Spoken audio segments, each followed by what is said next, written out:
When we speak of a battery, we think about this or this or this or maybe this. What comes to your mind when you see this or this? What if I tell you that they can be called batteries too? Confused? Let's jump right in.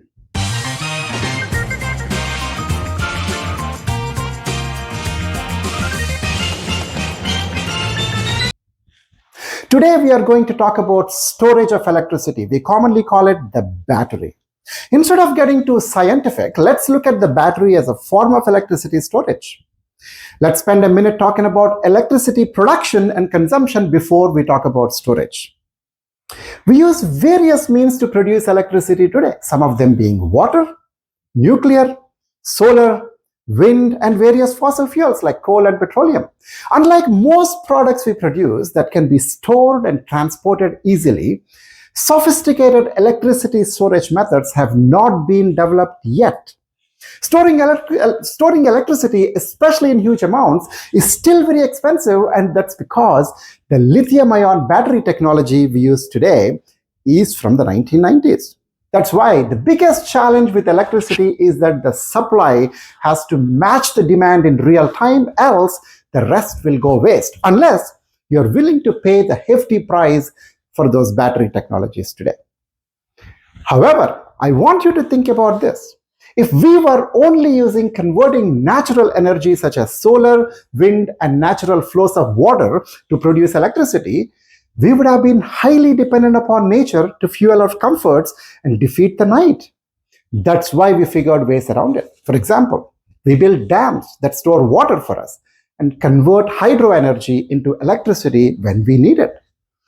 The other way to say this is electricity is being stored in those reservoirs, just in a different form. Same is the case with fossil fuels. We transport them wherever they are needed, store them, and produce electricity when we need it. Again, electricity is being stored in a different form, or in a form other than batteries as we know them. Now, with the world moving towards renewable sources to produce electricity and turning to electricity to power our moving machines such as cars, the demand for electric storage has significantly increased. We can't rely on older ways of storage such as dams that store electricity before it's produced any longer. We are moving away from fossil fuels as well. So we need large-scale batteries at electricity grids that can store enough electricity to power entire cities, homes, and factories need to store electricity in case of outages, especially if they are disconnected from the grid by going solar, etc.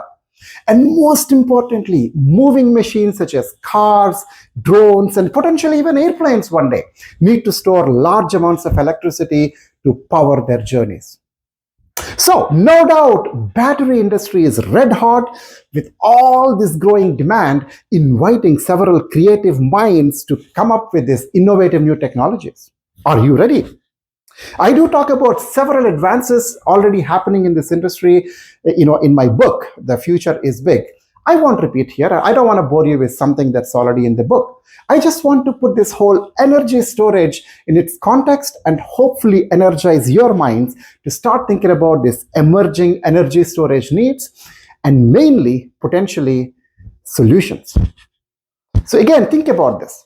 With the whole world moving towards renewable sources such as wind and solar, if you are only dependent upon those and produce electricity when they are available, what happens to our lives and comforts when these renewable sources are not available? For example, let's take an example of solar. If you are producing electricity through solar, how will you power your lights at night?